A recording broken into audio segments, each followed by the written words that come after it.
a.m. Eastern Time, while the station was flying 255 statute miles over the island nation of Madagascar. They flew away slowly, executing a departure burn before also doing a fly around of the station. This was a unique activity for a Soyuz departure. This allowed NASA astronaut Drew Feustel to get into the orbital module. That's the circular part at the very bottom of your screen there, where there's a window, and then Russian cosmonaut Oleg Artemyev was at the controls to manually fly the vehicle around the International Space Station, allowing Feustel to take pictures of the entire vehicle structure, something that rarely happens these days. It was a common practice during NASA's space shuttle program when the shuttle would execute a fly around of the station following its departure, but the crew able to do that this evening, largely in anticipation of the upcoming 20th anniversary of the first Element launch, the Zarya module, which launched back in November of 1998. Will celebrate 20 years of orbit and the beginning of the International Space Station in orbit this coming November. But with a successful undocking out of the way, the crew began flying further and further away from the International Space Station, and ultimately getting us to where we are now, with the next milestone coming up in just about 16.5 minutes from now, when they're going to execute a deorbit burn. To give you a picture of what's coming up for these crew members, they've undocked from the International Space Station, and they will execute this burn of firing of the spacecraft engines to actually bring them out of orbit. In this animation, we can see the spacecraft departs the International Space Station, flies away, and then uses the large engine on the service module, the bottom part of the Soyuz spacecraft, to fire, changing their speed by about 128 meters per second, and that just helps to reorient their orbit around the Earth for that actual landing. Following a successful deorbit burn, the modules will separate, with the top orbital and the lower service module breaking off and ultimately burning up in the Earth's atmosphere. The middle portion with the crew members on board is the descent module, and uses its heat shield to survive the fiery re-entry as it passes through the atmosphere at over 17,000 miles per hour. Once it's well inside the atmosphere, the initial drogue chutes will deploy, followed by the main chute, and this is to slow the Soyuz down from a descent rate of more than 230 meters per second to only 7.2 meters per second. And once the main chute is out, coming at about 6:30 Central Time today, they'll continue down until the soft landing jets fire just about 1.5 meters above the ground, and then they will touch down. Touchdown today is scheduled to come at 6:45 a.m. Central Time, 7:45 a.m. Eastern Time. Again, they're going to be landing in Kazakhstan, just to the southeast of a town called Zhezkazgan, in the central portion of the country. And here's a quick map to give you an idea where they're going to be landing. That landing site, again, to the southeast of Zhezkazgan, right there in the middle of the country, is where they'll touch down. And they'll get met, as we'll see in live video soon, by a series of recovery forces, including helicopters, all-terrain vehicles, also being supported by air assets, including 2 fixed-wing aircraft, providing communications over flight and coordination to the ground forces. The large bulk of the team will arrive in these Russian Mi-8 helicopters that you can see there in the lower left corner. They will fly in from Zhezkazgan and land in the vicinity of the spacecraft, begin extracting the crew with Russian search and recovery forces, also typically setting up a medical tent to move the crew in for their initial medical checks before loading them into these helicopters and bringing them back to a town called Karaganda to the northeast, where they will move into airplanes and then fly home to their home bases, with both Drew Feustel and Ricky Arnold destined for a trip straight back here to Houston, and Oleg Artemyev will be making his way back up to GCTC, the Gagarin Cosmonaut Training Center in Russia.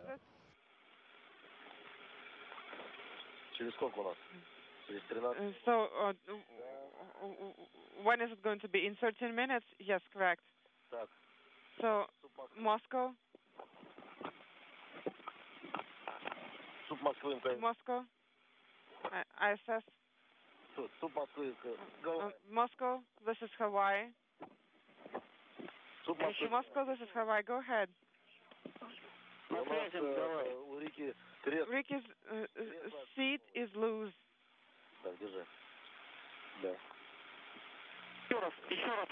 Oleg, come again. What happened? Ricky's seat is loose and it's moving now. It got loose during the transfer. So, and are you saying this is Ricky? Yes. Ricky's seat got loose, so I'm trying to secure it. What seat, Oleg? Ricky's. I mean the seat liner. Okay. Okay. Well, you should call it that. The seat liner. Okay. You still have time to secure it. Yes, I caught it. And please be careful. And the crew inside that spacecraft going to work an issue with Ricky Arnold's seat. But again, the next major milestone coming up is going to be that deorbit burn, which is scheduled to take place just under 12 minutes from now. And once that occurs, the cargo or the crew spacecraft will its orbit will be changed, and it will be on a trajectory that will ultimately result in it landing back in Kazakhstan. By the time they land, they'll have spent just about 197 days in space. And during their time on board the International Space Station, they were extremely busy, overseeing the arrival of 6 different vehicles, including 2 cargo craft from SpaceX, a Russian resupply Progress ship, a Cygnus cargo craft from Northrop Grumman, the Soyuz crew vehicle from their fellow Expedition 56 crew members, Prokopiev, Gurs, and Serena Anand-Chancellor, and also most recently an HTV vehicle from JAXA. This is just some of the quick stats, assuming an on-time landing that we'll have today. Again, you can see the total time in space for all of them. They also all took part in spacewalks, Artemiev doing one, and then Feustel and Arnold conducting 3 spacewalks, totaling 19 hours and 30 minutes. And this is just a shot from a couple of shots from those spacewalks. For Feustel, he now has 9 in his career, placing him second amongst all U.S. spacewalkers for total time doing those spacewalks, just behind Mike Lopez Alegria, and also putting him 3rd time on the all-time list behind Alegria and Anatoly Soloviev.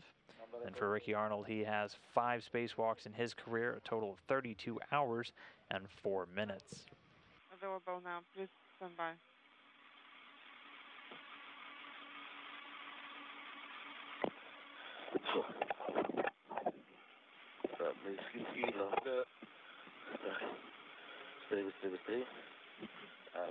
Faster.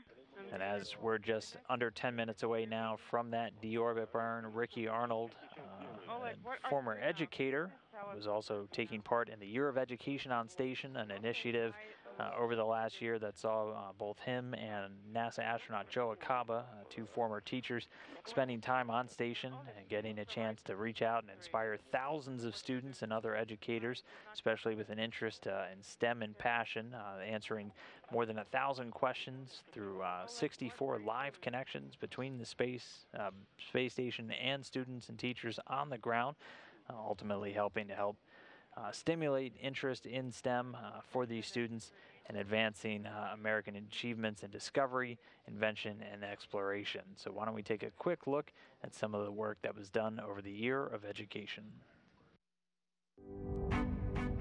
The Year of Education on Station, or YES, featured 64 downlinks. I hear you loud and clear. Welcome aboard the International Space Station. 2 teachers were among the 15 astronauts on station involved in YES. If you spin a fidget spinner in space, does it just keep spinning? What is your favorite view from the ISS? What's the food really like up there? During the year, more than 1,000 questions were asked by students and teachers from 27 states, plus DC, Puerto Rico, and Canada. One downlink included an international audience and question submissions from Paraguay, Nepal, Kosovo, Madagascar, Guinea, Morocco, Ukraine, and Kyrgyzstan. Astronauts traveled nearly 375,000 miles during YES downlinks. That's more than 1.5 trips to the moon. Over the entire year of education on station, astronauts traveled over 153 million miles. That's more than a return trip from Mars. This year, more than 175,000 students and 40,000 teachers watched education downlinks from all over the world.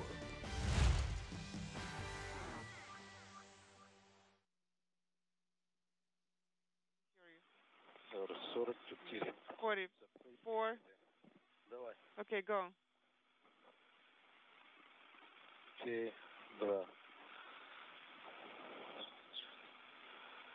На маневр, да? For maneuver. Вывели закрытый канал, да? Inaudible.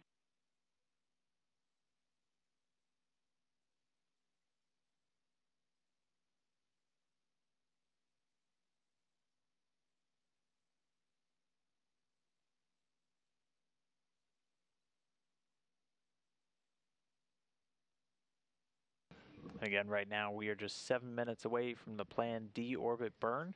That'll be a firing of the spacecraft engines, planned to be 4 minutes 39 seconds in duration. And by this point, the Soyuz will already be about 32 kilometers away from the International Space Station. Yes. Go ahead. Can you hear Moscow, Hawaii? Moscow. Moscow, this is Hawaii 1123. Yes, Oleg, we read you loud and clear. So have you been able to secure yourself in your liner? Page 50, 50.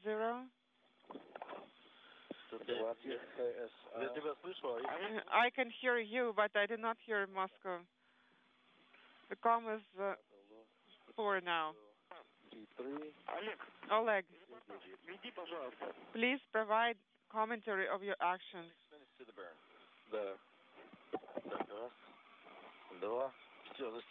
Okay, I have fastened all the straps. 5 minutes and 46 seconds remaining prior to SCADA activation. SCADA time -8 has already passed, and this is page 50-50. Hawaii, this is Moscow. T3 command. Deactivate HESA. Page 50, you said. Correct. Do you copy? How do you read me? Hawaii. Hawaii, please provide running commentary. Ignat, we could not hear you before. 5 minutes remaining prior to SCADA activation. Attitude has been built. I can read you now. Oleg, please do not do anything else prior to SCADA activation. You will complete everything else after that. Yes, we copy that. That's clear.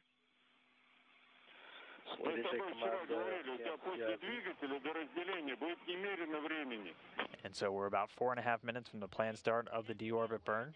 You will have lots of time between SCADA TIG and module separation. Copy and understand. 4 minutes, 15 seconds to SCADA TIG. So some of the words you're hearing right now, the TIG is the time of ignition. That's when they'll actually flip on the engines and execute the deorbit burn, planned to be just under 4 minutes and 40 seconds in duration. Ideal, I would say.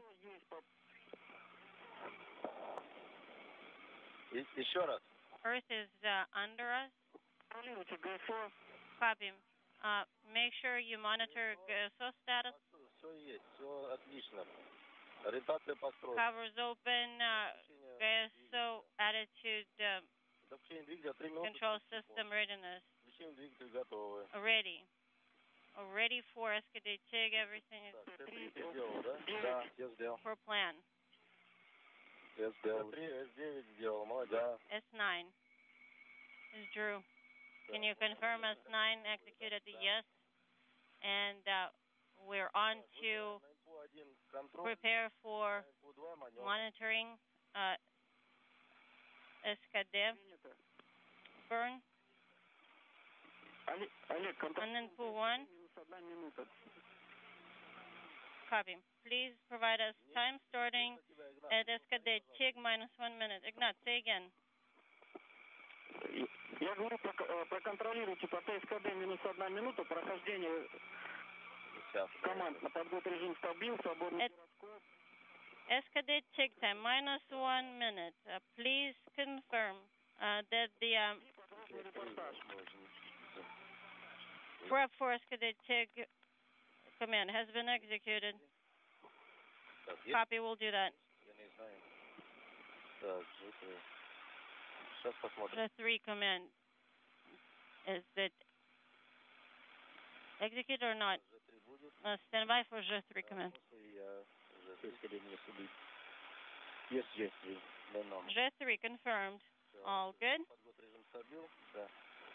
Prep of stabilization mode. Standing by.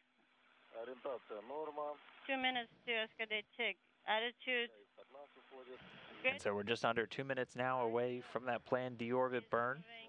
And that's a firing of that main engine on the Soyuz spacecraft to begin taking the vehicle out of orbit.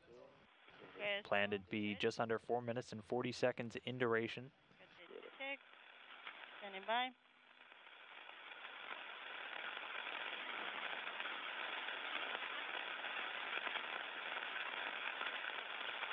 Олег, при отработке двигателя, значит, импульса ведешь подробный репортаж? Alex, please provide detailed running commentary during SKD firing. Can you hear me okay right now? We'll give you the commentary. I have you with loud noise on the line. Stabilization mode readiness confirmed. All's good.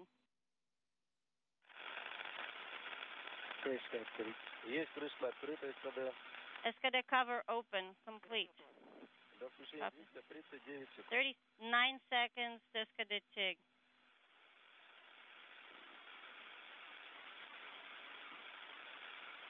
And right now we are under 30 seconds from the planned ignition of the Soyuz engine for deorbit burn. Standing by for SKD TIG, 20 seconds. 4:30.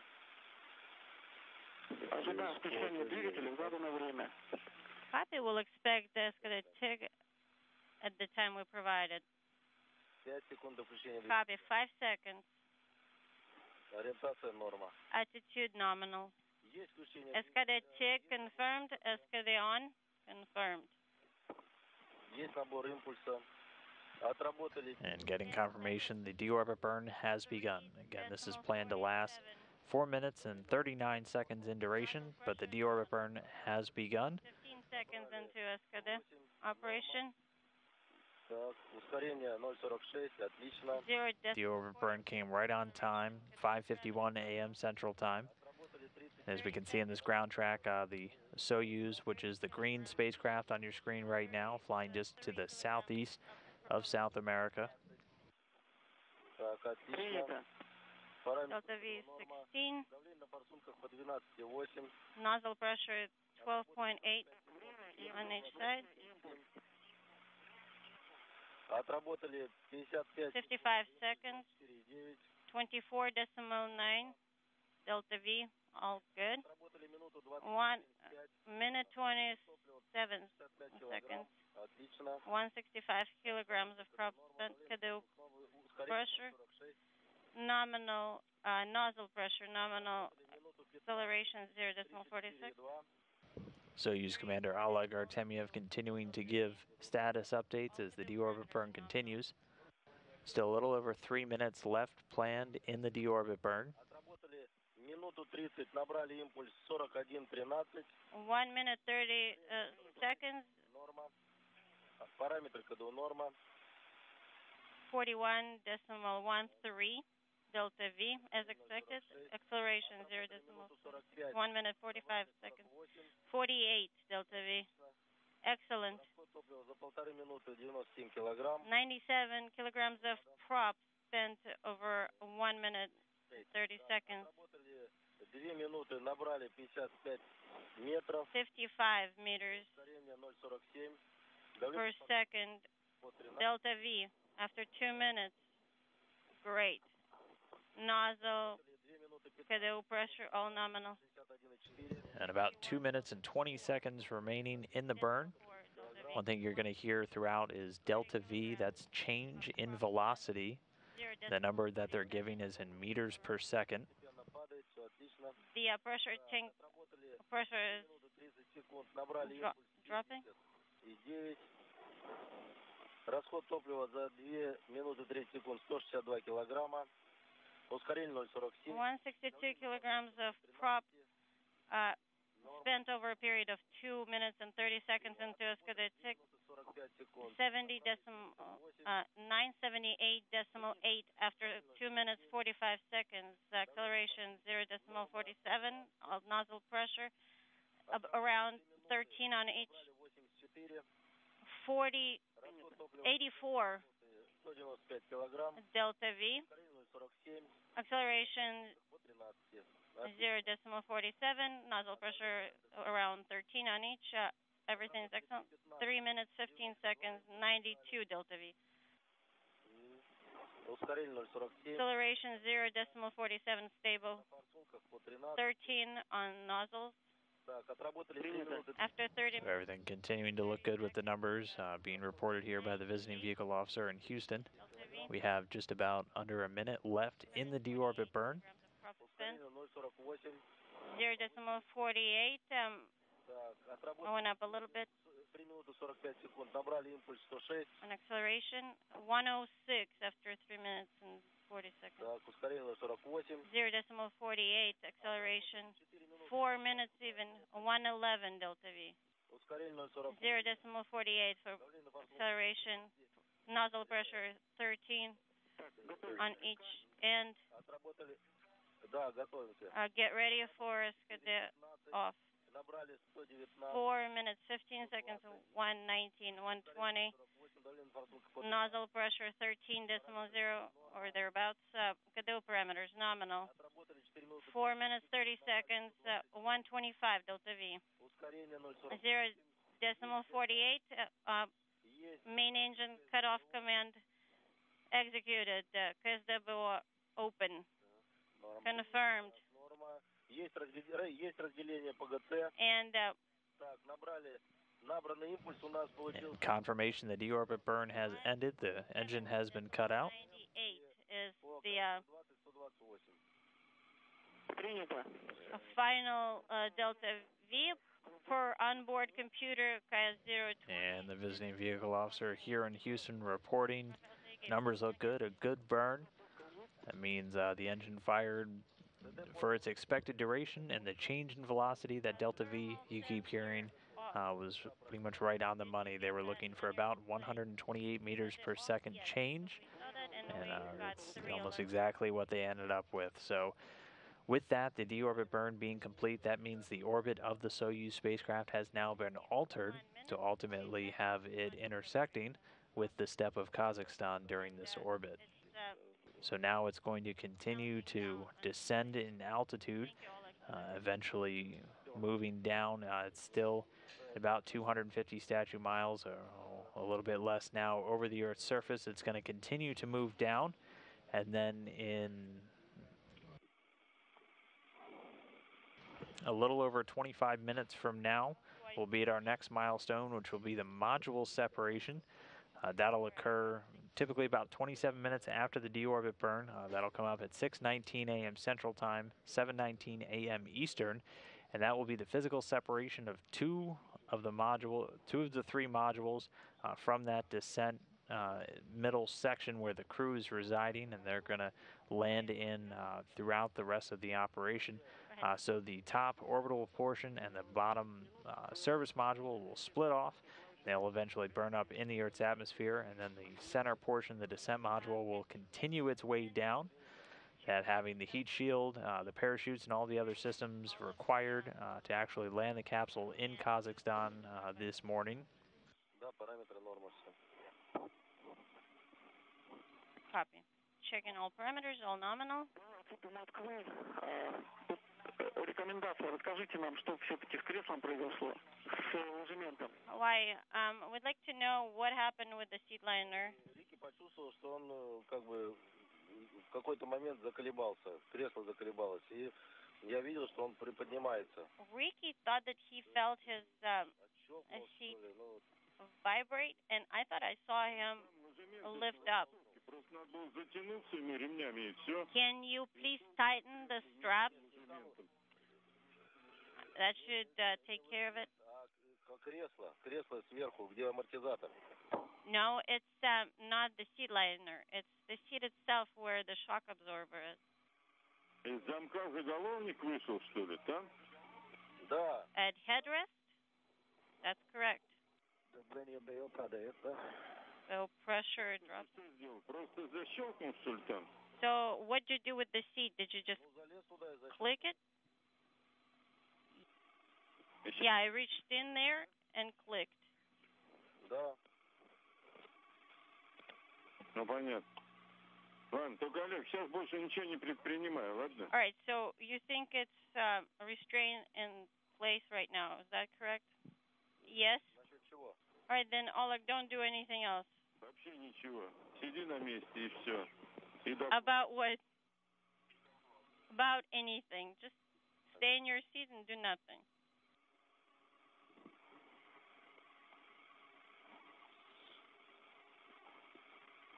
So at this point, the crew locked securely in their seats and strapped in.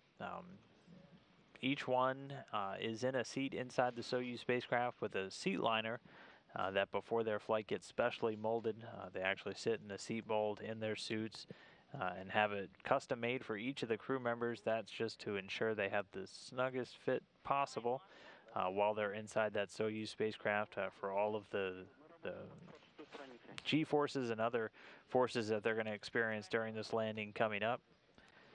But our first major milestone of this section now down with the deorbit burn done successfully. Everything looking good from the data received in the Russian Mission Control Center over there in Koryov and confirmed by our visiting vehicle officer here in Houston. Again, the next big milestone coming up as they continue to descend through the Earth's atmosphere is going to be that separation of the different modules. Once that occurs, they'll be at an altitude of about 87 miles or so over the Earth's surface. And this gives you kind of a breakdown of the Soyuz spacecraft, again made up of three primary pieces. The orbital module up at the top, which actually is used to dock with the International Space Station and provide some additional room for the crew while they're in flight. They're largely staying out of it, obviously, during today's operations, but for the ascent and the trip up to the International Space Station, especially if they're on a 2-day trip, that does provide some extra facilities and leg room for the crew members to stretch out. The descent module is where they're in today, and that's the only portion that'll survive the actual re-entry through the Earth's atmosphere, weighing in at just about 2,900 kilograms. It has all of the crew's seating, also has reaction jets for controlling that re-entry, has the parachutes and life support systems necessary on board, and that's where they'll be touching down pretty soon in Kazakhstan. And then that instrumentation and service module on the bottom, having the solar arrays, batteries, avionics, and other equipment, as well as the large orbital maneuvering engines, the big one of which they just used for the deorbit burn. But both that service module and the orbital module will split off from the descent module. That's planned to take place at 6:19 a.m. Central Time, 7:19 a.m. Eastern, and those two pieces will burn up in the Earth's atmosphere while the descent module continues through its entry. This gives you kind of a timeline of events of how this is going to take place. That braking impulse is what just occurred, that deorbit burn. The modules will separate, again at an altitude of about 87 miles over the Earth's surface, and then they'll begin the re-entry. The service module and the orbital module will burn up upon re-entry, while the Soyuz descent module makes this controlled descent There will be some spotty or ratty comm during the reentry portion typically, especially as they enter into what's known as a plasma, so the intense heat of reentry builds up around the spacecraft and can interfere with the communications, so it's typical to lose communication with the spacecraft during that phase. Once they are ultimately well inside the Earth's atmosphere and pass the largest G loads, they'll be exposed to about 4 to 5 Gs, so 4 to 5 times Earth's gravity during this descent.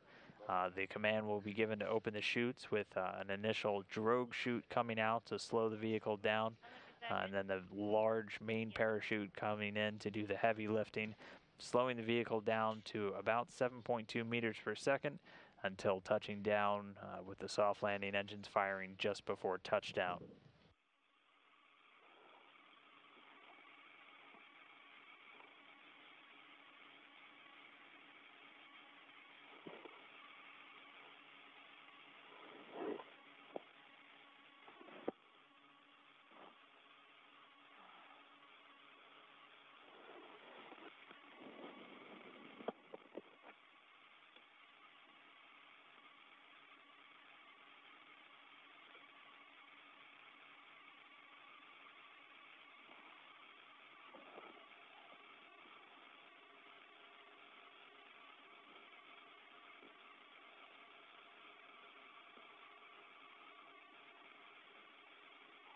And also at this point, back down on the ground, the search and recovery forces have moved out from Jezkazgan, the closest airport to the landing zone. Combined teams from NASA and Roscosmos will be on helicopters bound for the landing site as we speak. And the primary forces, Russian search and recovery forces, moving out and also in the helicopters, but also on all-terrain vehicles to basically circle the expected landing zone, the calculated landing zone. And they'll be in position to quickly touch down and actually follow the crew module's descent under parachutes, and then landing these helicopters fairly soon after touchdown. So specialists can move in and begin extracting the crew from the spacecraft. Also doing things like setting up a medical tent, as well as our video views of the landing itself. So as of now, those helicopters getting confirmation that they have begun to leave the airport. They'll typically form a racetrack pattern around the expected landing zone, keeping an eye out for the vehicle once it's under the parachutes. All the weather reports coming from the landing zone very favorable for this time of year in Kazakhstan. Pretty mild temperatures, and getting reports of very few clouds in the sky. So we're hopeful we'll get some video of the crew capsule pretty early on. But as always, we will stand by. Earlier than 6 minutes prior to module separation.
And so right now the Soyuz spacecraft continuing to descend down. As you can see from this ground track, it's right in the center of your screen right now. It's the green vehicle. You can see there it's just about to make the pass over Africa. The white line is the current orbit of the International Space Station, but the Soyuz almost following the exact same orbit. And this current orbit's going to take it right over that landing zone in Kazakhstan.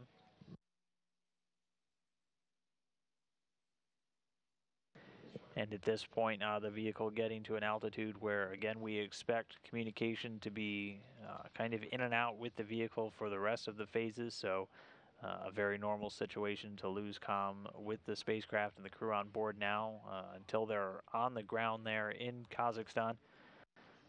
Typically, after they're through the entry interface and under parachutes, they're able to get communication set up with one of the airplanes that's going to be circling the area.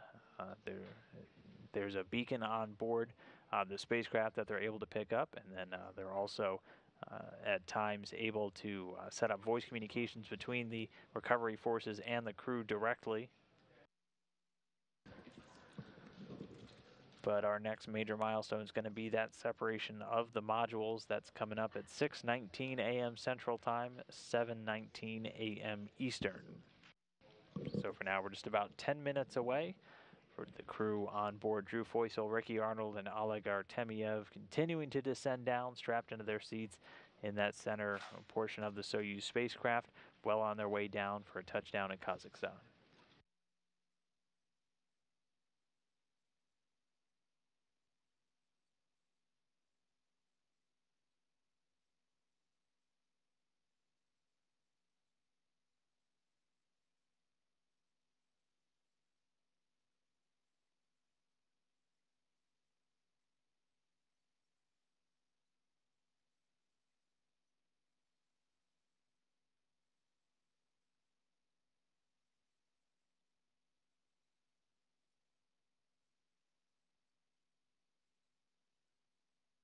Москва, Гавайи. Moscow, Hawaii. Гермошлемы закрыты. Pressure helmets are sealed. We're standing by. Принято. S3 выдали. Рус. S3 is executed, and Rus in hand. Берем в руки.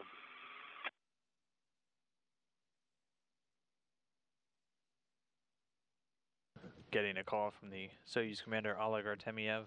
The helmets on their Sokol suits closed and sealed. And I have a hold on the Rus handle. Copy. Олег, по возможности контролируйте ориентацию.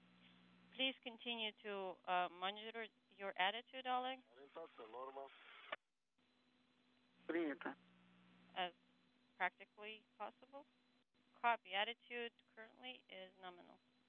Thank you, Oleg.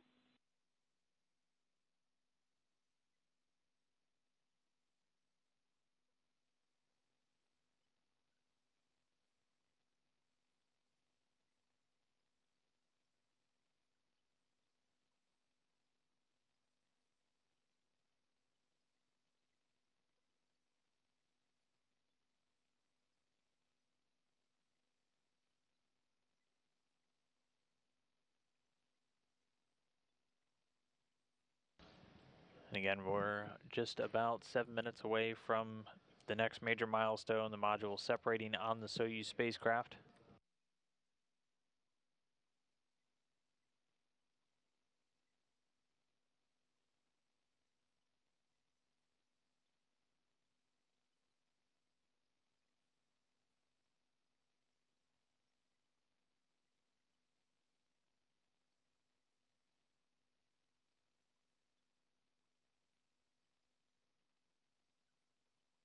And again, at this point, we're generally outside communications range with the craft, so the chatter between Oleg Artemyev and the crew on board and the Russian flight control team in Koryov will become a lot more sparse until typically has a chance to pick back up once the crew is under parachutes and they're able to establish communication with the search and recovery forces who are already standing by, getting confirmation that the ground crews in position already at the expected landing zone. And again, the helicopters carrying a large portion of the team already wheels up from the airport there in Zhezkazgan and on their way, and they're going to be circling around that landing site. combined teams from Roscosmos and NASA ready to recover and welcome these crew members home after spending 197 days in space. Typically, the crew are helped out of the capsule by the search and recovery forces and placed in chairs where they're get some initial medical checks from flight surgeons and nurses there on site, getting a chance to breathe some fresh air for the first time in almost 200 days. Can you please send Command S3 Hawaii. Say again? Moscow, Hawaii. Couldn't copy your last. Which command, S3? Disregard. Do not send that command. Never mind.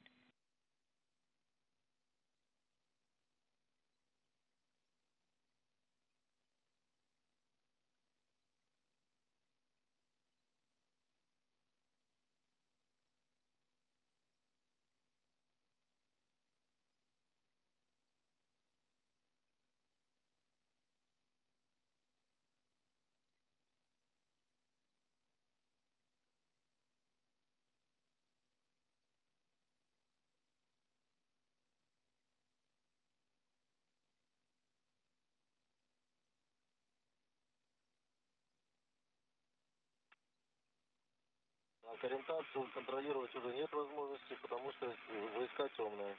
We've lost the capability to visually monitor attitude because everything's dark on the VSK periscope.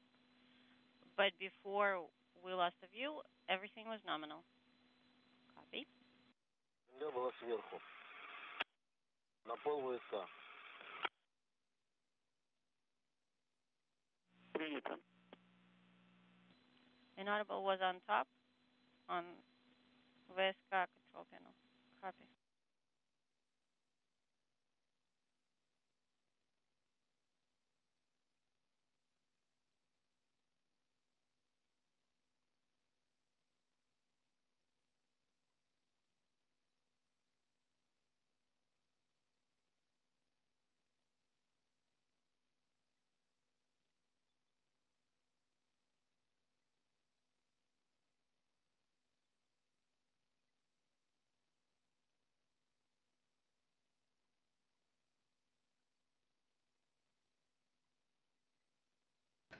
Again, we're standing by. The next major milestone going to be the separation of the modules. That'll occur at about 87 statute miles over the Earth's surface.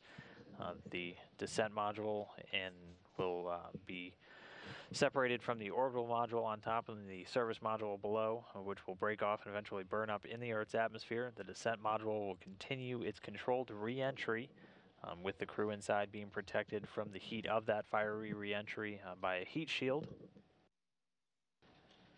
And shortly after the separation of those modules, it'll begin what's known as entry interface. That's really the first time they're really beginning to feel the effects of the Earth's atmosphere. That coming right at the Kármán line, about 100 kilometers or 62 miles over the Earth's surface. A copy. Then following that, they'll enter into what's known as the plasma. That's when you'll go through the peak periods of heating. The crew members inside able to see the bright plasma shooting past their spacecraft through the windows on the Soyuz. Then following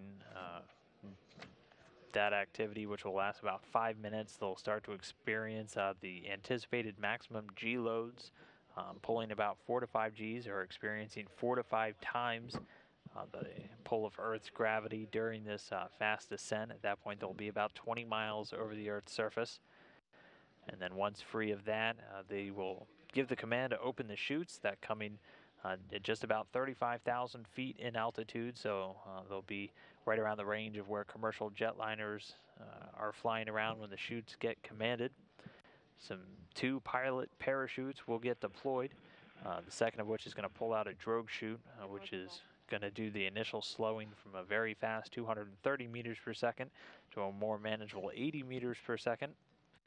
Then they'll release the main chute, which is much larger than the drogue, slowing the Soyuz down to only 7.2 meters per second.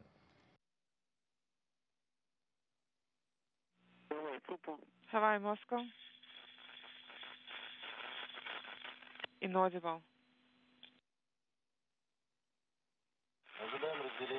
Standing by for separation.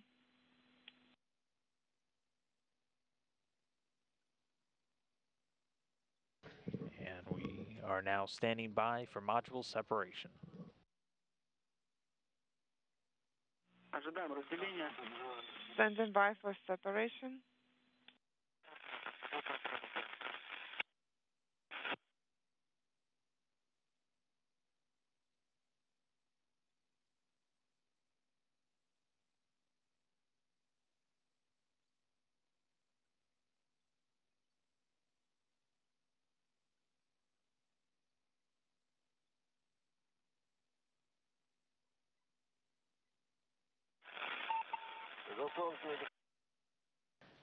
And getting a report from the visiting vehicle officer, the modules have separated based off the telemetry that they're seeing. So again, the orbital and service module separating from that descent module for them to ultimately burn up and allow the descent module to do its controlled reentry through the Earth's atmosphere, followed shortly thereafter by the deployment of the parachutes. First, the drogue chute, which will do its initial slowing of the vehicle.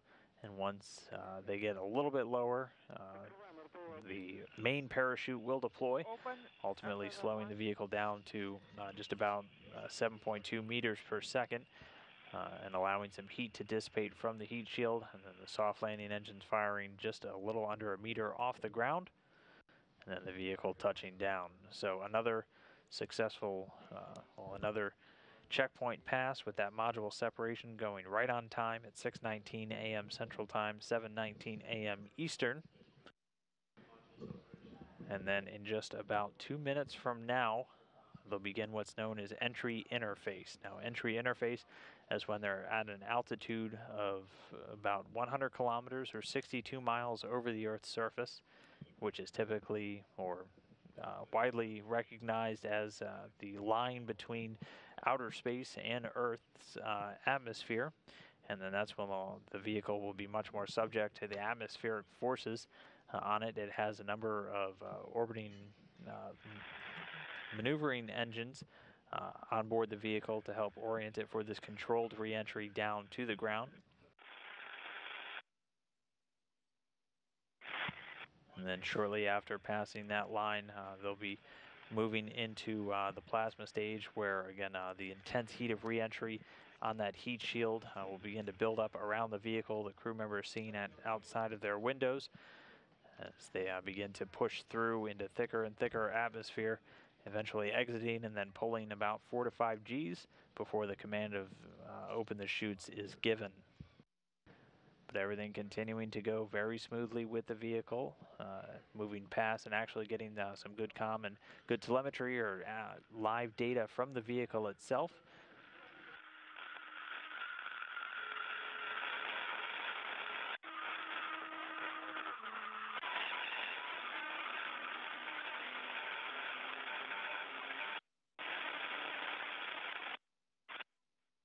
And again, we are well within that stage now where, again, it's very common to not have communication with the Soyuz spacecraft, especially following that module separation.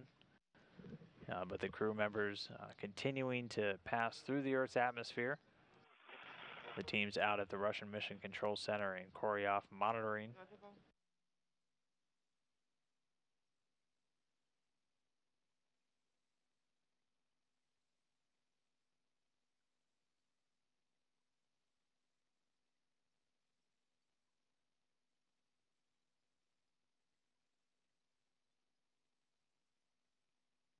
So at this point, the vehicle has passed that entry interface stage.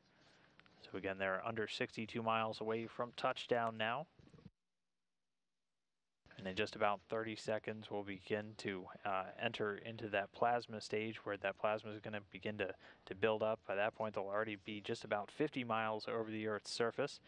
This coming just 4 minutes after the modules have separated, 34 minutes since our deorbit burn. And they've been undocked from the station now for just about 3 hours. Inaudible.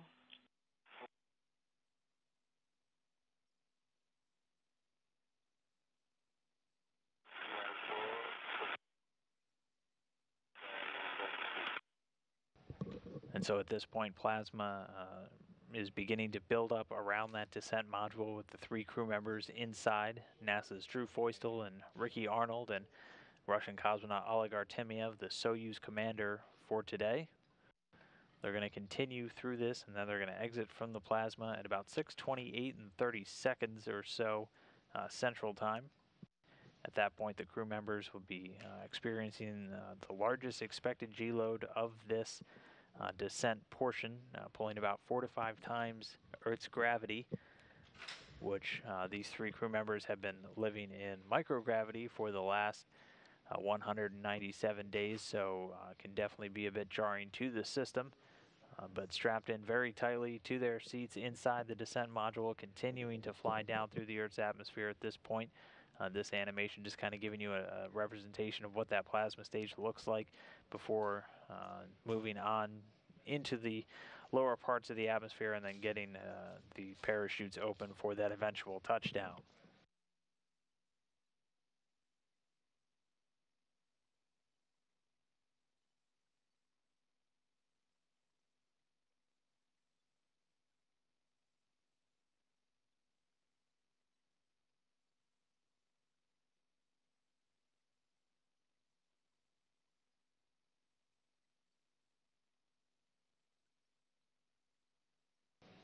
And here's a live view back in that Russian Mission Control Center where, again, they've been monitoring all of the night's events, working with the crew on board and conversing directly with Oleg Artemyev, who's the commander of the Soyuz spacecraft. Throughout the evening, we've heard him referred to as Hawaii. That's actually the call sign for this particular Soyuz spacecraft chosen by Artemyev before their mission.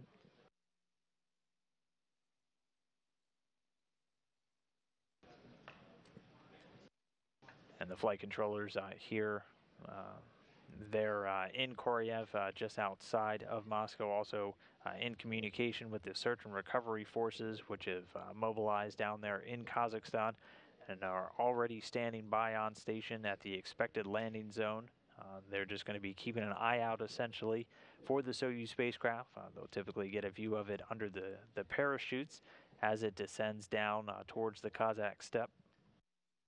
And they'll be ready to move in on Russian Mi-8 helicopters and all-terrain vehicles almost immediately after touchdown to quickly begin getting the crew extracted from the spacecraft, after which they'll get some medical checks and then get loaded into helicopters, make their way back to an airport at a nearby city, the nearby city of Karaganda, before eventually heading back to home base. For Drew Feustel and Ricky Arnold, they'll load onto a NASA plane along with some of the NASA personnel there to help with the recovery and make a beeline straight back here to Houston. And then for Oleg Artemyev, he'll go back with teams from the Gagarin Cosmonaut Training Center back to Star City, Russia. But at this point, we're about a minute and a half away from the expected exit from the plasma. Again, at which point the crew will be experiencing the largest G-force loads expected during this descent. And by that point, which will be 6:28 in about 30 seconds a.m. Central Time, they'll only be 20 miles over the Earth's surface. Again, they started off at just about 255 statute miles over the Earth's surface when they departed the International Space Station, so a pretty quick descent and a ride down.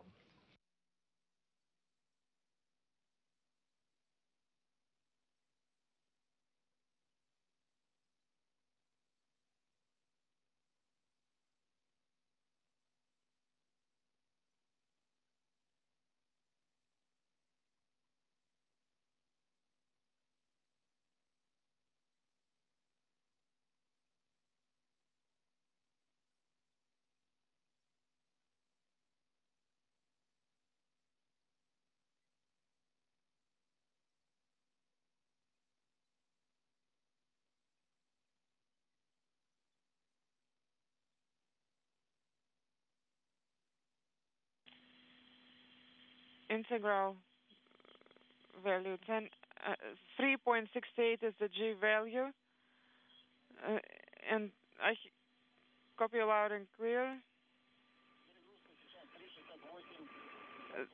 368 is the G load. 2 seconds. 368, it is stable. And G load is decreasing now. Integral value is 11. We're feeling just fine.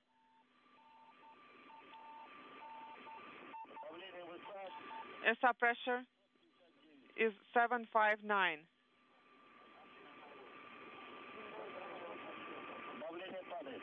And decreasing. Pressure is decreasing. I'm sorry, pressure is stable. G load is decreasing.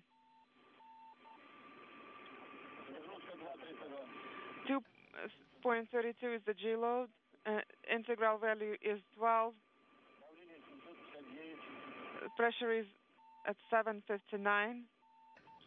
And so getting some performance calls there from Oleg Artemyev. So already getting calm back with the vehicle. Heard him read out the G load, so the G force that they were experiencing. It was quiet. Crew reporting they're feeling well though, and actually experienced just under 4 Gs. So everything's still looking very good for this descent. The command to open the chutes should come in about 20 seconds or so. And again, that'll be 2 pilot parachutes getting deployed. The second one extracting the drogue chute, which measures about 24 square meters and is going to slow the Soyuz from a descent rate of 230 meters per second all the way down to 80 meters per second.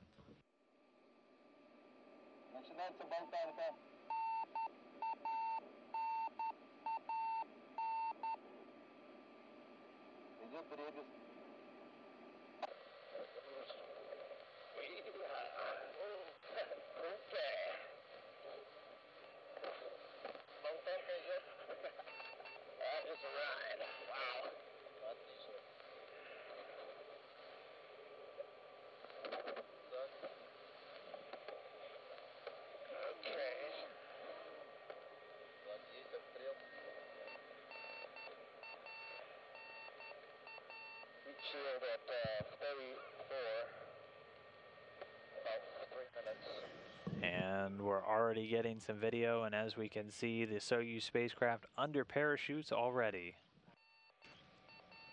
That large off-gassing you can see is actually spare fuel for the reaction control thrusters being vented prior to landing.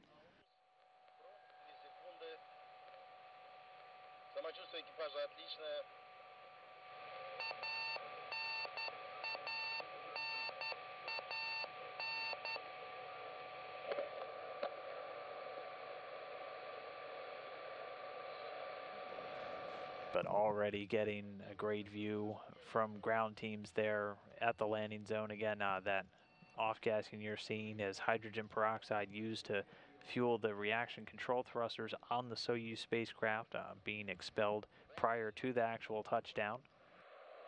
The spacecraft already under parachute beginning its descent to ground at Kazakhstan.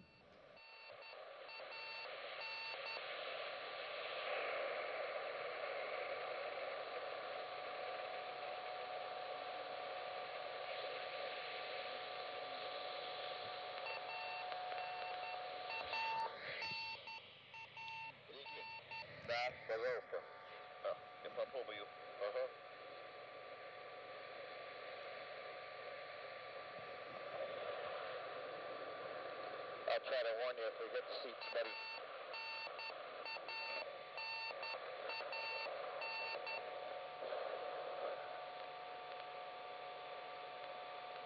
Рики, молодец, спасибо.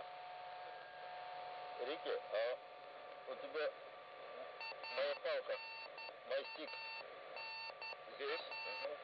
Спасибо. Пожалуйста.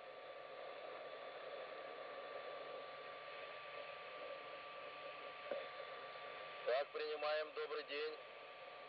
У нас АУС, промах 2 секунды, положительный. Continuing to get this spectacular view in that spacecraft, 3 crew members, Drew Foysel, Ricky Arnold, and Oleg Artemyev, slowly descending to the ground there in Kazakhstan. Under the parachutes, everything going nominally or normally throughout all of the Soyuz descent activities today. It looks like the last of the hydrogen peroxide being vented out that used to power those reaction control thrusters. It's going to continue to descend under this parachute all the way down, eventually slowing to about 7.2 meters per second. Once it's just about a meter above the ground, which we may or may not see depending on where the ground camera is located, some soft landing engines will fire. It's 6 engines to slow the Soyuz's descent rate to a final 1.5 meters per second. Those will fire just off the ground about 2 seconds prior to landing. Again, landing was targeted for 6:45 a.m. Central Time. We'll see if we get an actual time. Oh, and there we see the heat shield being expelled from the vehicle as planned.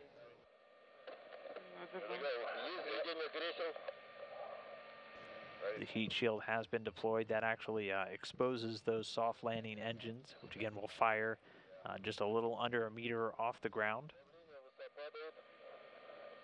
As pressure is decreasing.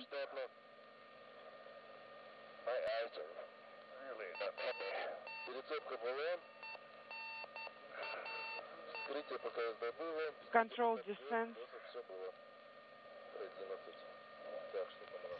I'm already getting reports from the search and recovery forces, the crew in a good mood as they continue to fly down. As you can see, a clear day there. So getting great visibility of the capsule as it descends under parachutes. Yes, we're watching the capsule. It's on the chute. It just jettisoned the heat shield and everything.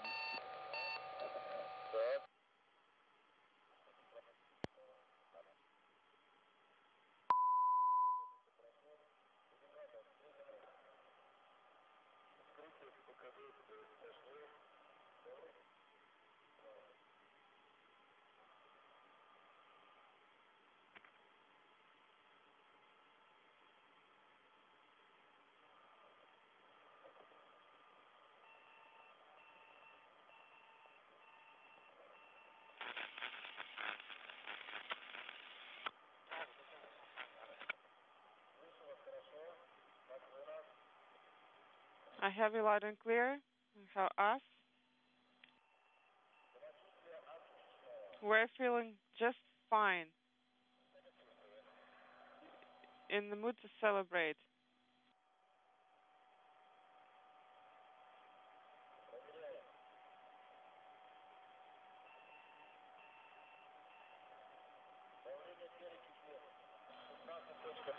Rafael, the pressure is decreasing.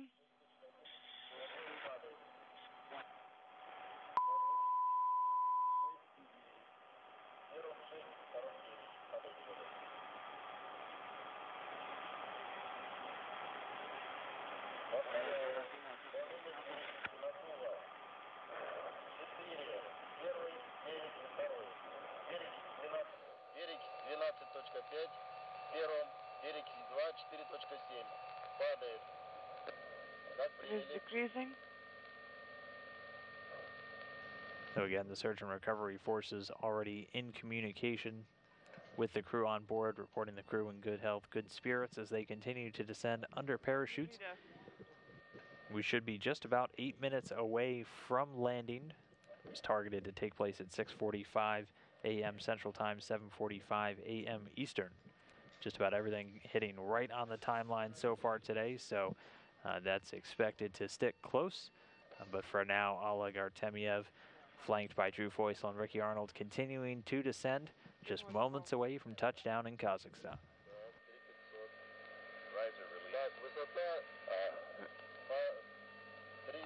Altitude is inaudible.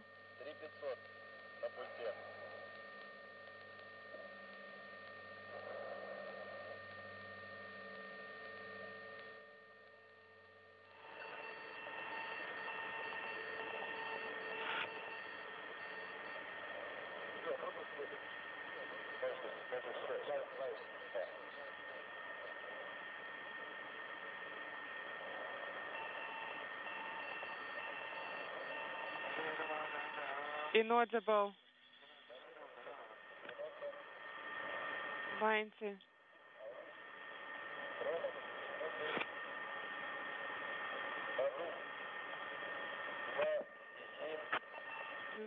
7, 6, 1, 0.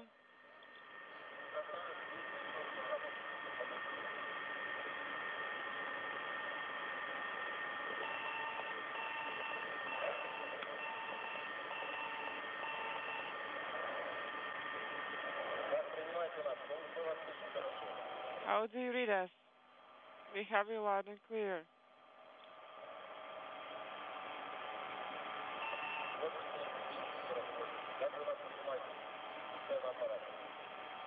Moscow, how do you read us?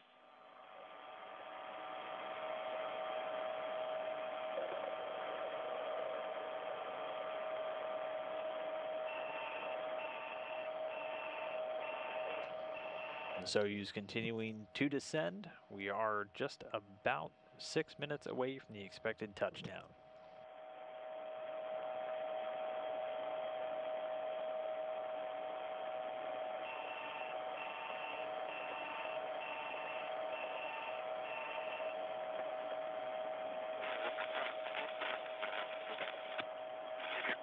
Inaudible.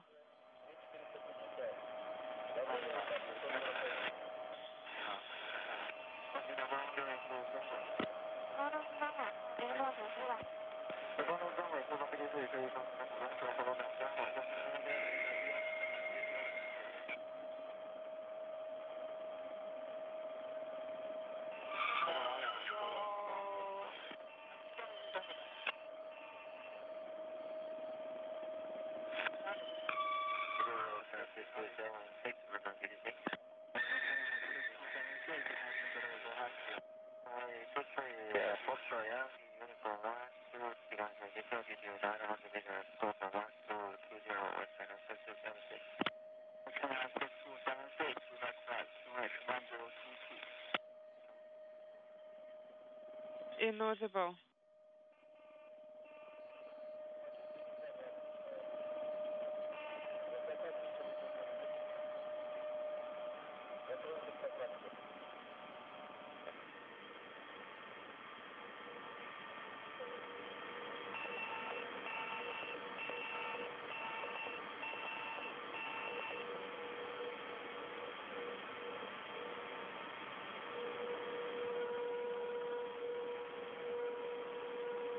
And if you're just now joining us, you're getting a live view of the descent module of the Soyuz under parachute, just minutes away from touchdown there in Kazakhstan. Inside, Oleg Artemiev from Roscosmos and two NASA astronauts, Ricky Arnold and Drew Feustel, ready to make their way onto Earth's surface for the first time in 197 days. Should be just under 3 minutes away from expected landing.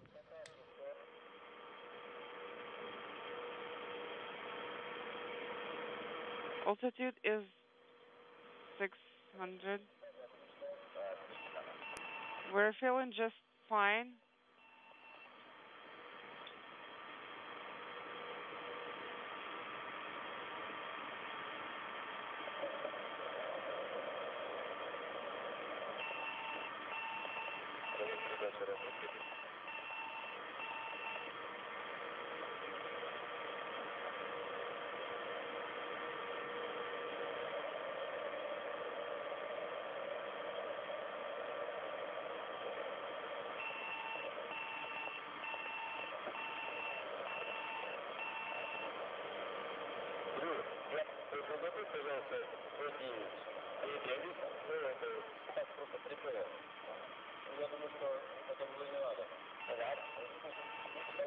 Ricky, you do not need to send P9 command.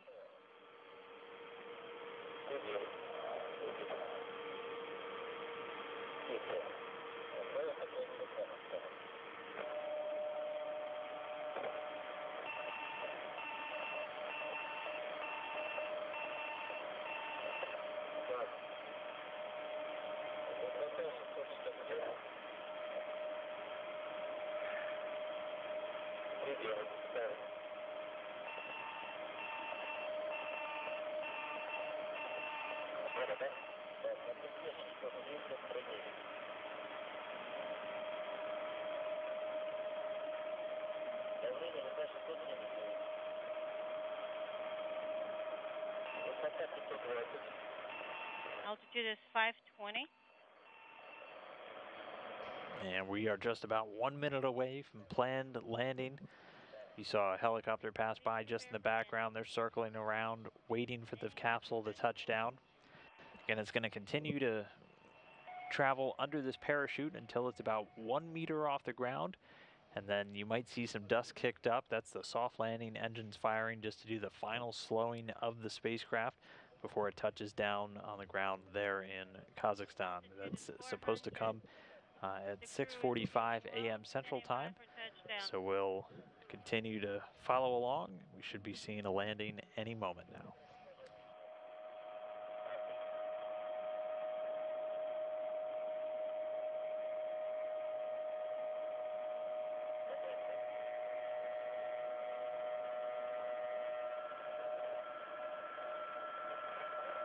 And touchdown.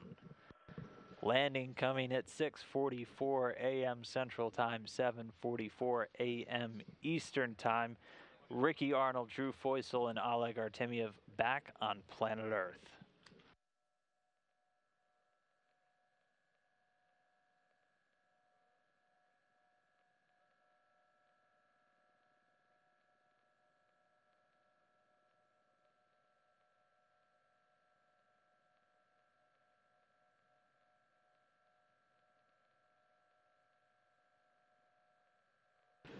So as you can see the capsule on the ground, the parachute deflating. The capsule does appear to be on its side, which is not unusual.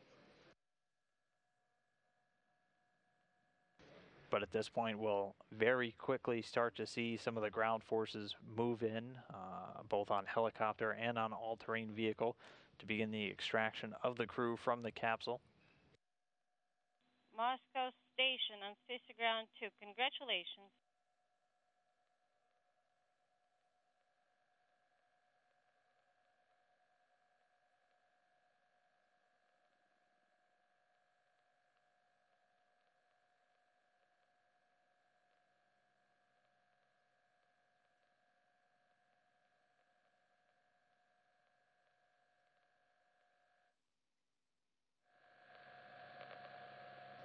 We can see the first search and recovery forces already arriving there at the capsule. Again, the first batch of engineers and specialists from the Russian search and recovery forces going to safe the capsule and then get it ready for the extraction of the crew. In a little while, we'll typically get a camera set up a little bit closer to watch the action as the crew comes out of the capsule.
And again, if you're just now joining us, the Soyuz spacecraft with the 3 Intrepid explorers from Expedition 56 is on the ground.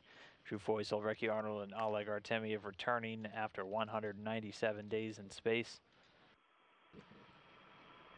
It's right in the center of all of the activity you can see there as the search and recovery forces are moving in. Again, first they'll work to safe the vehicle as other forces will begin arriving on helicopters and other vehicles on the ground. and then they'll begin the process of getting the crew out. They'll move the crew into special chairs just a few feet away from the capsule, where they're able to do some initial medical checks with flight surgeons and nurses there on site.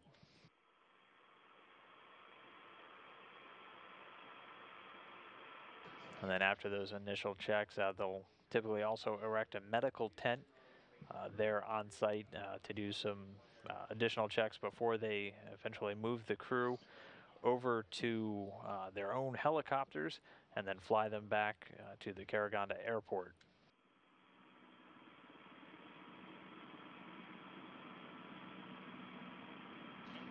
And that dust being kicked up, typically indicative of helicopters moving into the area.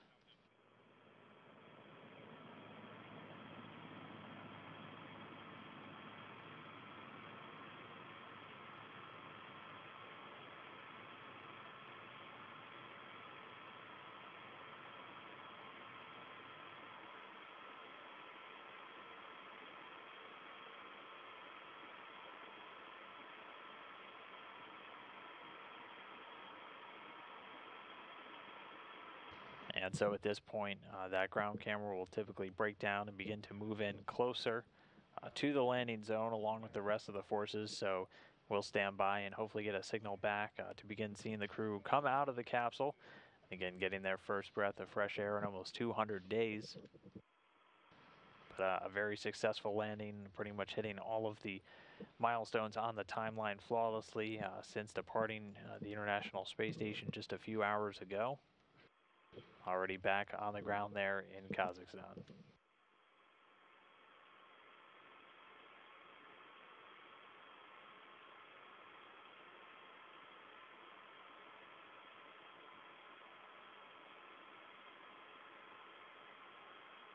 So with the crew now back on terra firma, their total mission duration coming just at about 197 days. 195 of those spent on board the International Space Station, during which they completed 3,152 orbits of planet Earth, traveling over 83.4 million statute miles. It was a very busy time as they were on board for expeditions 55 and 56. Overseeing the arrival of a number of different cargo spacecraft, including two from SpaceX, the SpaceX Dragon, with one arriving shortly after they docked to the International Space Station, just about a week later, showing up in early April. They also oversaw the arrival of a Russian Progress resupply craft and a Cygnus cargo craft from Northrop Grumman, which was there in May. Obviously also there on board while the Soyuz MS-09 vehicle showed up, which delivered the three crew members still on board the International Space Station, Sergei Prokopyev, Alexander Gerst, and Serena Anand-Chancellor from NASA. And then finally the JAXA, the Japan Aerospace Exploration Agency HTV-7 vehicle, which is still currently docked to the International Space Station, delivering several tons of supplies and some new lithium-ion batteries bound for the external part of the station for some spacewalks that'll be coming up in October. But as far as the stats, again, with 197 days for Oleg Artemyev, that means he has 366 career days in space on his resume. And he completed one spacewalk along with Prokopyev, with now a total of 3 spacewalks, totaling up 20 hours and 20 minutes. For Drew Feustel, he was the most veteran, and he commanded Expedition 56. This was his third mission, having previously flown on 2 shuttle flights, with a total of 226 days on his resume now. But he also completed 3 spacewalks for a total of 9. And that actually moved him into 3rd place on the all-time spacewalking list, behind only NASA's Mike Lopez Alegria and Russian cosmonaut Anatoly Soloviev, with that total spacewalking time of 61 hours and 48 minutes. And then last but not least, Ricky Arnold, the former teacher who rounded out the year of education on station, completing his 2nd flight with a total of 210 days now spent in space.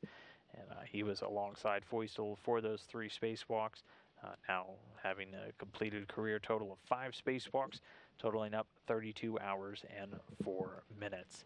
So an extremely busy time for these crew members while they were on board the International Space Station, not only completing all of those operations, but completing hundreds of different experiments on board, studying everything from ultra-cold quantum gases to flying the first commercial European facility for microgravity, as well as a number of different medical projects being undertaken on board, as well as a lot of different research from academia and the commercial market being flown under the auspices of the International Space Station's National Laboratory. So a very successful time on board and a very successful landing now for these 3 crew members, safe on the ground there in Kazakhstan.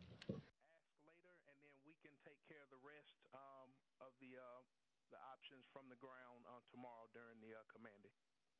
Thank you so much for your staff. And again, a number of search and recovery vehicles are over there in Kazakhstan right now supporting the operation.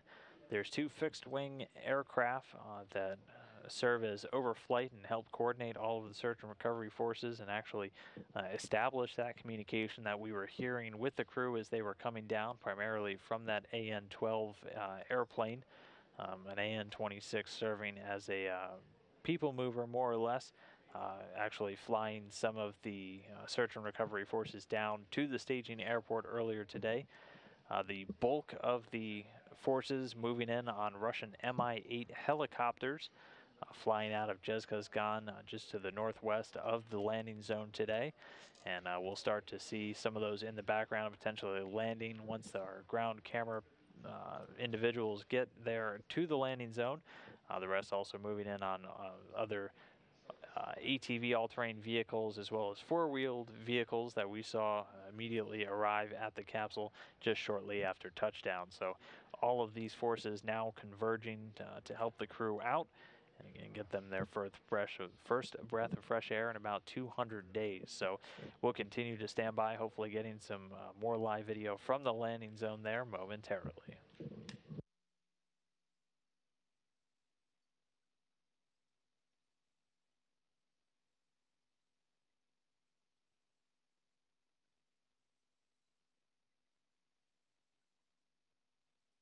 And Huntsville copies. Thanks for pointing that out. We'll take a look. Thank you.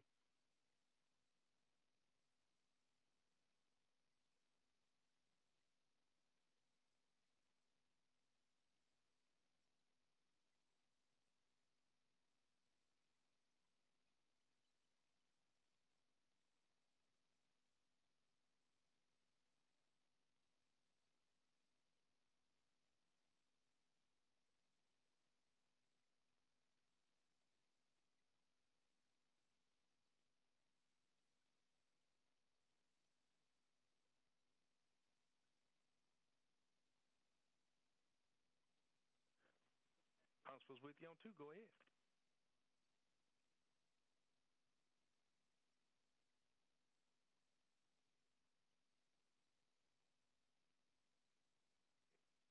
Huntsville copies all. Thanks. Thanks again, Alex.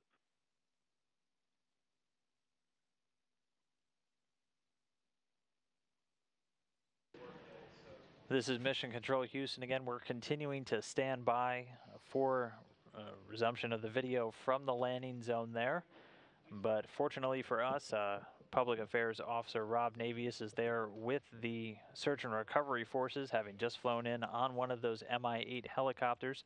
And Rob, and actually it looks like we're just starting to get video from the landing zone, but if you can tell us how things are looking, how are all the teams situated right now around the capsule? Dan, good morning to you and our audience. Under a brilliant sun, as brilliant as any early fall aurora could possibly be, the Soyuz MS-08 is home, standing right next to it as the extraction process is underway. I'm not sure if you're actually getting video at this moment or not. The Soyuz landed on its side, the top hatch has been opened, and one by one the crew members will be extracted to be placed in the familiar traditional reclining chairs to get their land legs back a bit and to get their equilibrium squared away a bit before they're brought into a nearby inflatable medical tent. This was such an extraordinary landing. We were at altitude of about 10,000 feet and followed the Soyuz all the way down to touchdown for about a 7-minute period. It was spectacular. Our helicopter, the media helicopter, was right on top of the Soyuz. We saw it very clearly as the soft landing engines fired and the Soyuz ended its 197-day mission.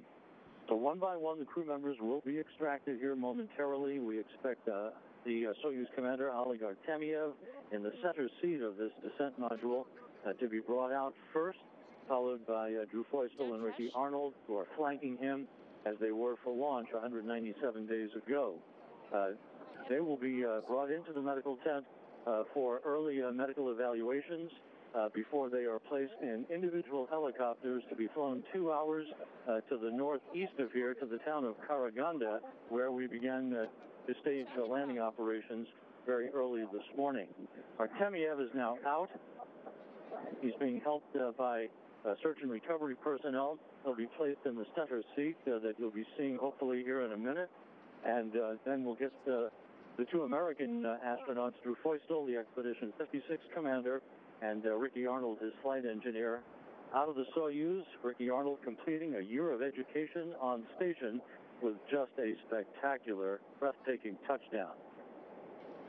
And Rob, we actually are getting video now, but thanks for that description so far. We can see Artemyev in the seat. It's looking pretty nice out there. How's the weather holding up, and how was the ride out? The ride out was smooth as silk, Dan. We pre-staged an Antonov fixed-wing aircraft early this morning from Karaganda to the remote town of Jezkazgan to the northwest of the landing site. And then we boarded our helicopters and took off for the landing zone, about a 35-minute helicopter ride that you're very familiar with. And as I said, we were so close to the Soyuz, it was almost surrealistic, landing only about 3 minutes after the Soyuz itself touched down. And then we walked about, I would say 200 yards from our helicopter to the scene that you're witnessing right now. There's almost no wind out here. You couldn't ask for a more ideal day for early October. It was a bit chilly overnight in the early morning hours, but that chill yielded to bright sunshine. I mean, there is not a cloud in the sky to greet home these three Expedition 56 crew members. And so we can see Oleg Artemyev getting handed a couple of different items now, but as you said, it looks like they're going to be getting these initial medical checks. Is there anything else on the schedule for these crew members there at the landing zone before they make their way back to Karaganda? I'm over on the side closest to the Soyuz capsule where Ricky Arnold will be placed in his chair. So we'll be seeing both him and Drew Feustel extracted from the spacecraft momentarily. As usual, the usual NASA contingent of support personnel embedded with the Russian search and recovery forces, as they have been all week. Chad Rowe, the director of human spaceflight programs in Russia. Dan Hartman, the deputy ISS program manager. We have a covey of NASA and Russian flight surgeons and nurses. And, of course, the amazing job by the Russian search and recovery forces. It's just extraordinary, as it is every time, that we're on the scene literally minutes after the Soyuz lands, which would suggest a bullseye pinpoint landing for these three crew members. Well, Rob, we actually had some pretty spectacular views of the capsule ourselves. Not nearly as spectacular as I'm sure you had, but able to see the hydrogen peroxide venting and actually getting to see the heat shield get jettisoned from the vehicle. So the weather certainly seems to be cooperating. Any other thoughts as we continue to stand by to watch our NASA crew members make their way out for their first breath of fresh air in about 200 days? Yeah, we'll hang with you here, Dan, until we get the crew members in their chairs. The other helicopters that are part of the Russian search and recovery contingent are landing in sequential fashion, as they always do. I was fortunate enough to be on the media helicopter today. It's a very dusty day because the conditions have been quite dry here on the southern steppe of Kazakhstan. And I'm looking back about 100 yards away from me, and this one helicopter that's about to land is kicking up a dust storm that would make a similar dust storm in the southwestern desert pale by comparison. But a very methodical process to extract the crew members, as they will have an opportunity for some initial medical tests in their reclining chairs before they're brought into the medical tent that is being erected nearby for early field testing, as they call it, to collect very valuable data that will be used in future long-duration space flights as the months and years wear on here.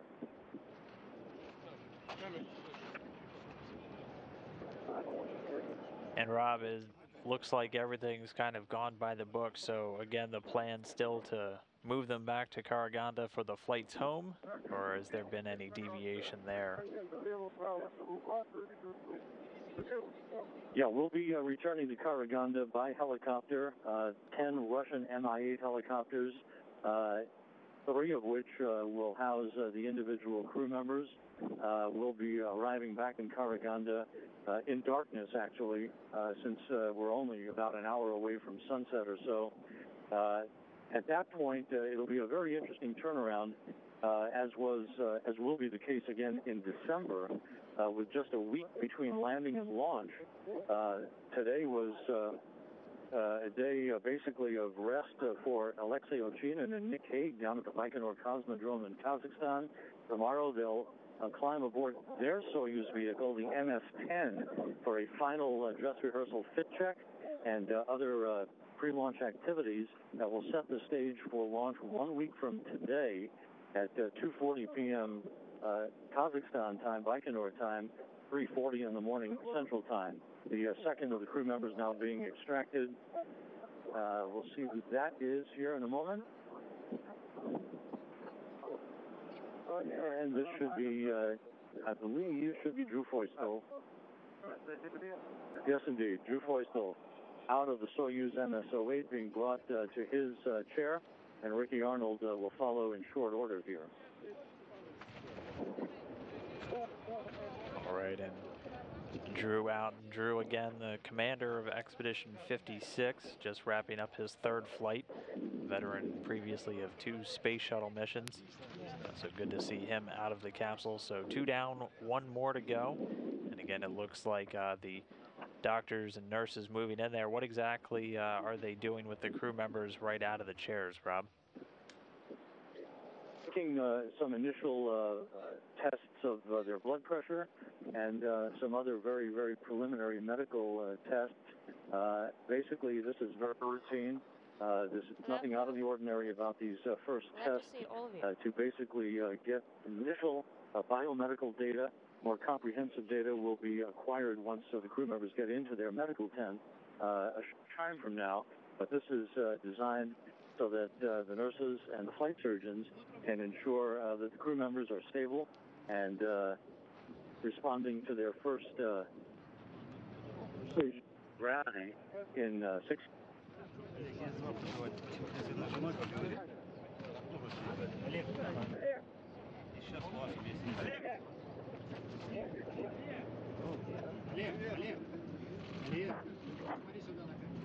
Oleg, look here. Welcome back. All right, and again, 2 of the crew members out. Looks like Oleg's been handed quite a bit of fruit, actually. I think I see a cantaloupe and a few other items. Again, he's in the center there, the Soyuz commander throughout. And Rob, I don't know if you were able to watch it at this point or if you were in the air, but he actually piloted the fly-around of the International Space Station manually, executing a pretty stunning maneuver that we were able to see, and enabling Drew Feustel, the outgoing Expedition 56 commander, to gather some photos for the upcoming 20th anniversary, which I know everybody very excited to mark that occasion coming up in November. Second question, do the crew members communicate in Artemiev is actually talking to a Roscosmos television crew that's here on the scene. He's actually holding a giant cantaloupe and a giant squash that were handed to him by some of the search and recovery support personnel. Right behind him is a giant flag of the city of Baikonur, which is where Artemiev is originally from. he having launched 197 days ago from his native soil back at the Cosmodrome, which is about 410 kilometers to the southwest of where we are at this moment.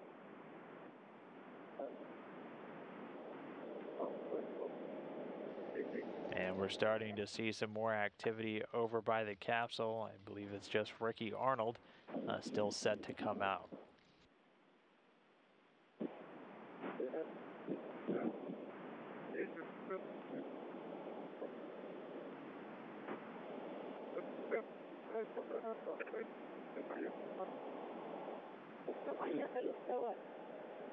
And Dan, if you're with me, Artemiev is taking a giant bite out of a carrot, a huge carrot, in fact, that was also part of the complement of fresh vegetables that he had actually requested greet him on his return to Earth. Artemiev completing his second long-duration mission aboard the International Space Station. I like the look of everybody here. And yes, Rob, we are still with you, and we actually just got the view back, so able to see Artemiev enjoying that first meal back on planet Earth.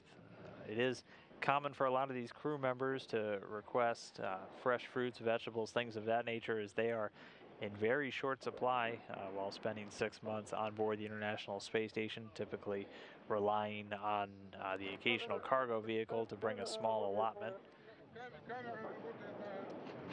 But, yep, we're getting a great view right now of Artemiev there in that center seat, and just continuing to stand by for Ricky Arnold to make his way out and get that full crew out in their chairs, and then one step closer to eventually coming home.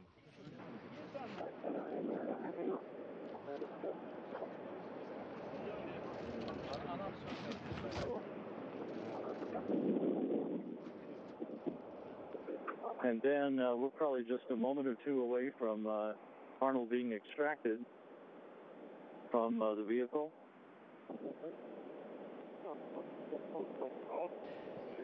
And Rob, if you could remind the viewers what the seating configuration was inside that Soyuz spacecraft during the descent. Yeah, the seating configuration was Artemiev, which is always the case of the Russian Soyuz commander, in the center seat. He was flanked to his left by board engineer number 1, Drew Feustel, the Expedition 56 commander, who handed over command of the space station less than 24 hours ago to Alexander Gerst of the European Space Agency. And on Artemiev's right was Ricky Arnold, board engineer number 2, same configuration as was the case back in late March when the trio launched from the Baikonur Cosmodrome in Kazakhstan.